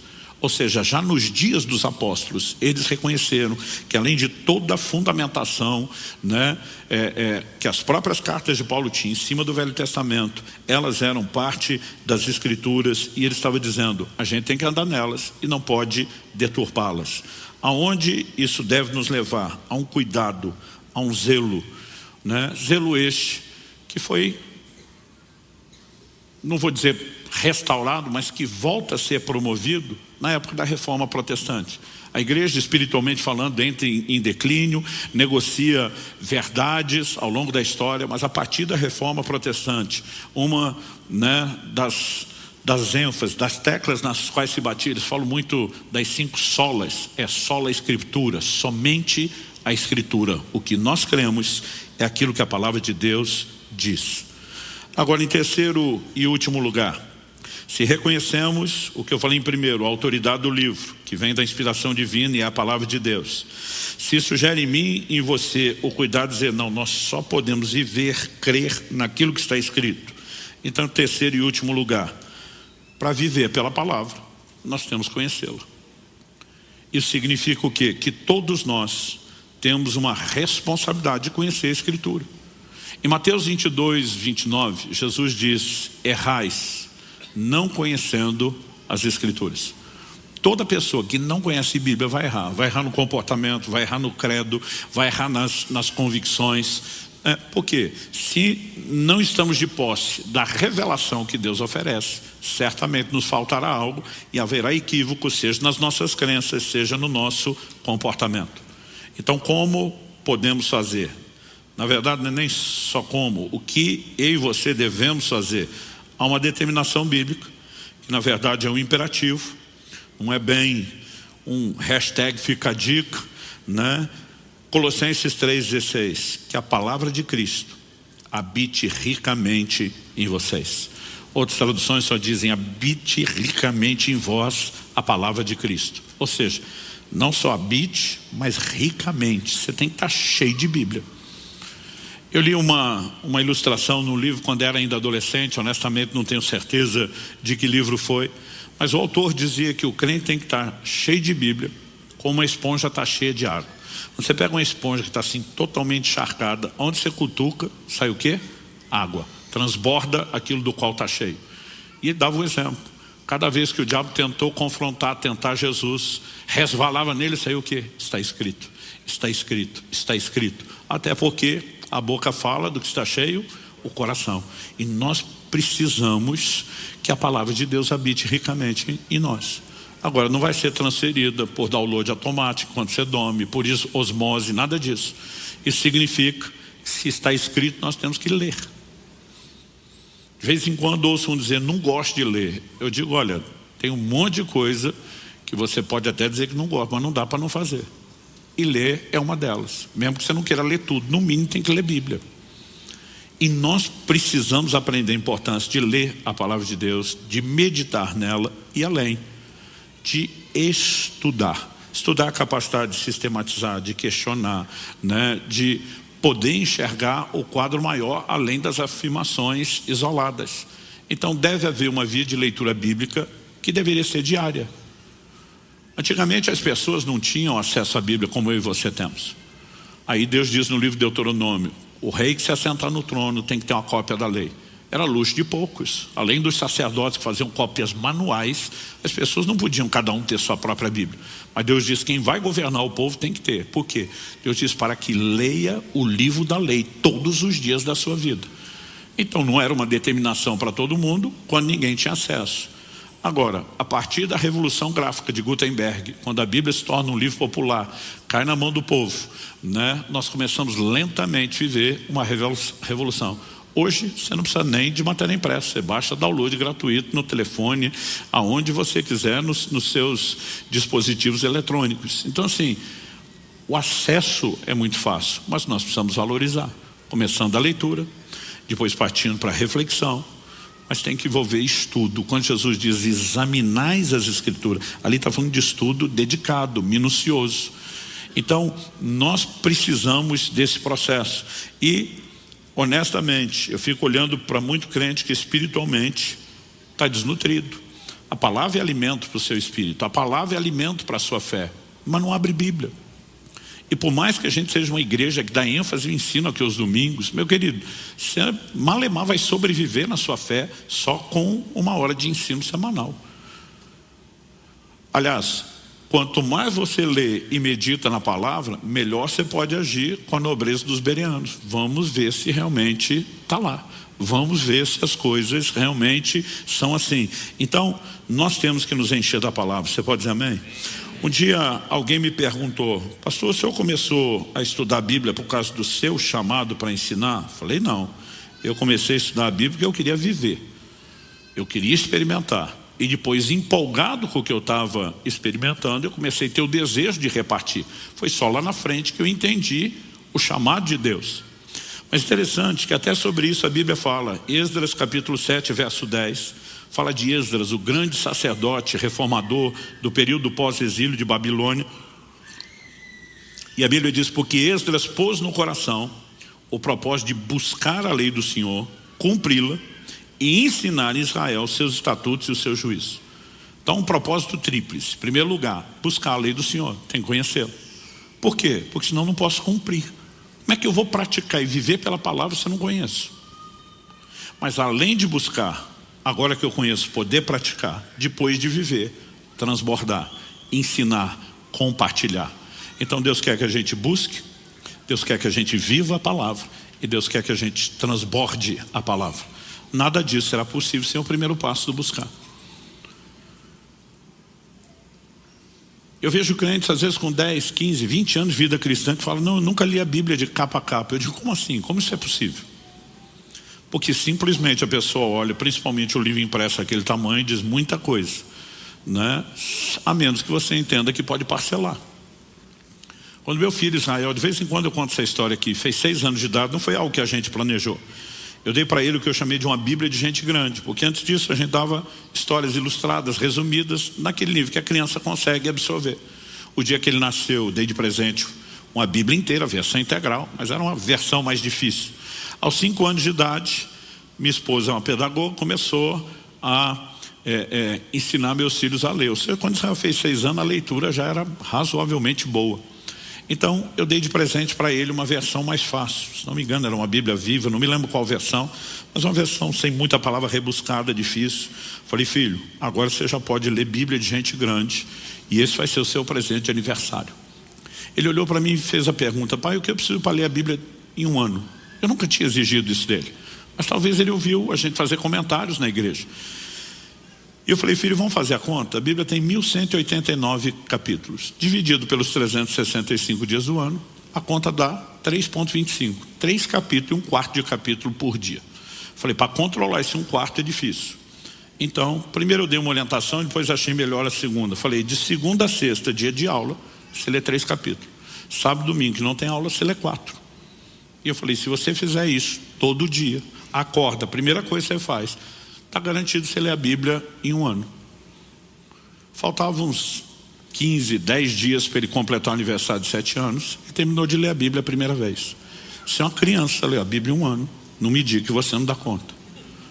Outro dia eu falei, não pastor, minha vida é corrida. Eu falei, parcelo, um capítulo de manhã, um no almoço e outro antes de dormir. Não é possível que você diga que não tem tempo. Agora, normalmente a gente não se organiza e a gente não leva a sério a missão e a responsabilidade. Aos 7 anos ele leu a Bíblia a segunda vez, aos 8 anos ele leu a Bíblia a terceira vez. Quando fez o aniversário de 9, ele fala: pai, se eu ler 7 capítulos da Bíblia por dia, dá 2 no ano. Eu falei: isso mesmo. Aos 11 anos de idade ele tinha lido a Bíblia 9 vezes. Ele me perguntou: quantas vezes o senhor já leu? Eu falei: é melhor parar de contar, que isso só deixa os outros orgulhosos. Então, eu e você podemos nos organizar. Sabe, de tempos em tempos nós temos um momento aqui como 100 dias na palavra. Vamos ler a Bíblia toda em 100 dias. Não significa que esse tem que ser o seu estilo sempre. Eu, por exemplo, no início de cada semestre, eu tenho me dedicado nos últimos anos a um jejum prolongado. Na maioria deles, eu leio a Bíblia toda durante o período do jejum. Para ler a Bíblia em 40 dias, tem que ler 30 capítulos por dia em média. E eu tenho me dedicado a isso. Não significa que isso tem que ser sempre. Mas a gente precisa se organizar, se estimular. Para quê? Para que a palavra habite ricamente em nós. Quem está entendendo? Então, assim, desde já eu quero encorajar vocês, não só a lerem mais a Bíblia, mas em momentos onde a gente faz uma movimentação, né, como essa de chamar a igreja, é para que a gente possa fortalecer a consciência, possa fortalecer, né, esse bom hábito. Além do benefício pessoal, do conhecimento, do alimento que você recebe para o seu espírito e para a sua fé, é lógico, como eu disse, o propósito final é que isso também não pare em nós e possa ser compartilhado. E só consegue compartilhar quem tem aquilo para poder oferecer. A gente mencionou antes em 2 Timóteo 3,16 que toda a escritura é inspirada por Deus. Mas a Bíblia diz que o ensino é útil para correção, para repreensão. E a Bíblia diz para que o homem de Deus seja completo e perfeitamente habilitado para toda boa obra. Então a palavra vai trabalhar em nós, vai nos transformar. Jesus em João 17, na oração sacerdotal, como a gente chama, ele ora pelos seus discípulos e diz: pai, santifica-os na verdade. E diz: tua palavra é a verdade. Tiago capítulo 1 verso 21, recebei com mansidão a palavra em vós implantada, a qual é poderosa para restaurar a vossa alma. Salmo 19, 7, a lei do Senhor é perfeita e restaura a alma. O que é restaurar a alma? Onde eu e você nos convertemos, nós sabemos que a culpa de tudo que fizemos de errado foi removida. Mas vamos ser honestos, gente, muitos de nós trazemos marcas enormes na alma. E não existe nada que seja tamanha fonte de cura e restauração emocional como a palavra de Deus. Ela não vai gerar alinhamento só no comportamento. Ela vai trazer cura, restauração nas emoções. Quem está entendendo? Nós precisamos disso. É inegociável. Então, ao olhar declarações como essa tão repetida na Bíblia, está escrito, a pergunta é: eu e você tem uma capacidade de, diante do dia a dia, seja diante de tentações, diante de escolhas, poder dizer está escrito? Porque se eu e você não gastarmos tempo com a palavra, nós não vamos conseguir chegar lá. Em 1 de Pedro, no capítulo 3, a Bíblia nos chama a estar sempre prontos e preparados, ou seja, é uma responsabilidade. Pronto e preparado para quê?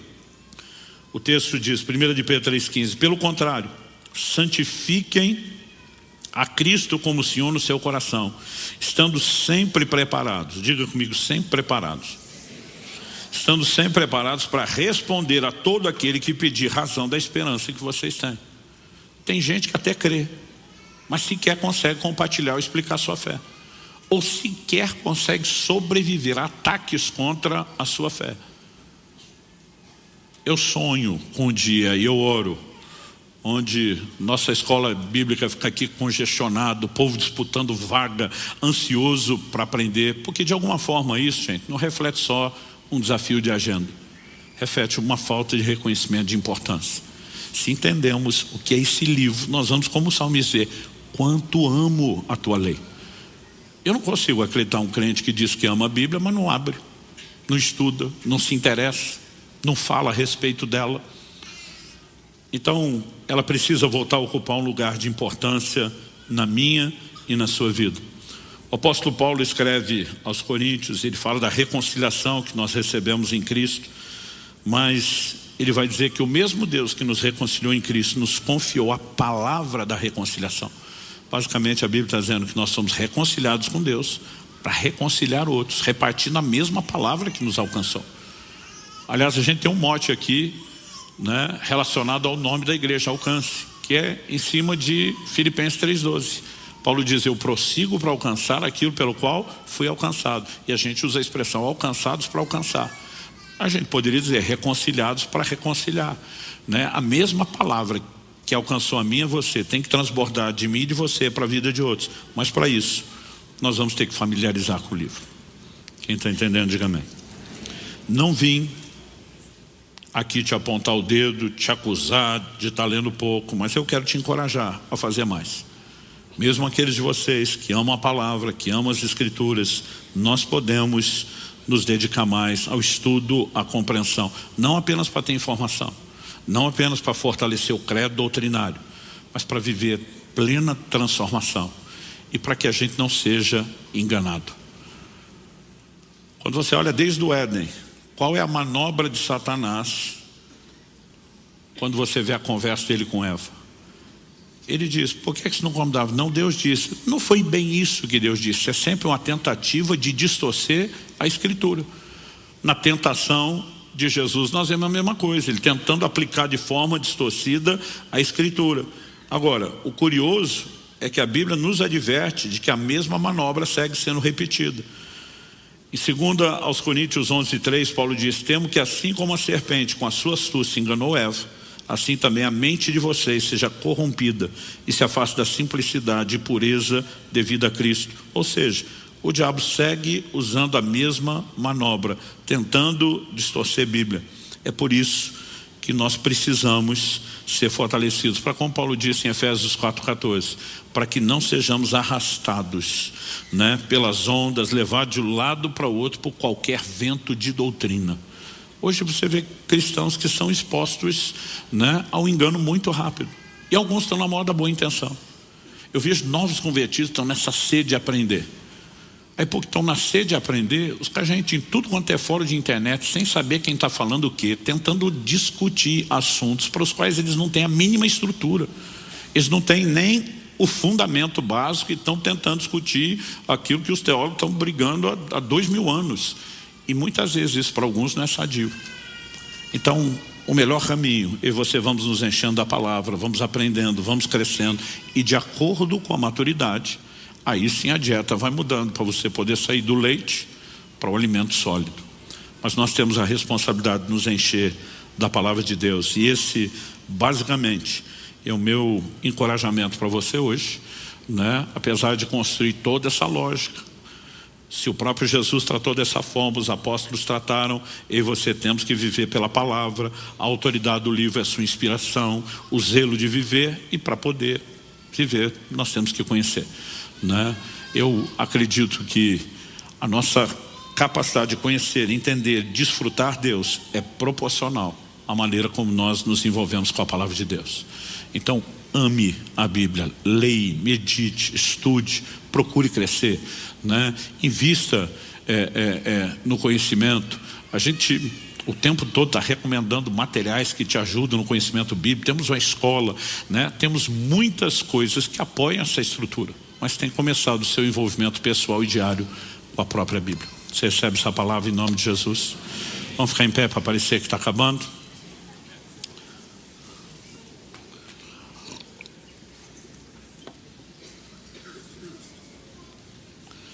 Meu Deus, nós te pedimos que o Senhor nos permita sair daqui mais do que com informação, mais do que com material para pensar ou processar, embora o Senhor também use isso. Nós oramos por despertamento. Nós oramos que o coração possa ser de fato atraído para a palavra. Que a percepção de importância venha mais do que por uma conclusão intelectual, racional daquilo que foi dito. Nós oramos que de fato o teu Espírito provoque isso nos nossos corações. Nós oramos que o Senhor nos guie, que assim como o Senhor abriu o entendimento dos discípulos do caminho de Emaús para entender as Escrituras, que o Senhor faça o mesmo em nós. Que possamos, ó Deus, aprender a orar como o salmista, desvenda os meus olhos, para que eu contemple as maravilhas da tua lei. Que o nosso relacionamento com a Bíblia não seja apenas o cumprimento de uma obrigação, o esforço religioso de algo sem sentido ou sem emoção. Pai, nós oramos que possamos cavar cada vez mais fundo e experimentar cada vez mais a compreensão que o Senhor tem, a fé que provém das Escrituras, a convicção, a santificação, as experiências que virão por meio dela. Conduze-nos. Nós oramos em nome do Senhor Jesus. Que aquilo que o Senhor começou não só a falar, mas a fazer, transborde, valendo esse culto, dessa reunião, siga crescendo até cumprir plenamente o seu propósito. Nós te pedimos em nome de Jesus. Amém. Amém.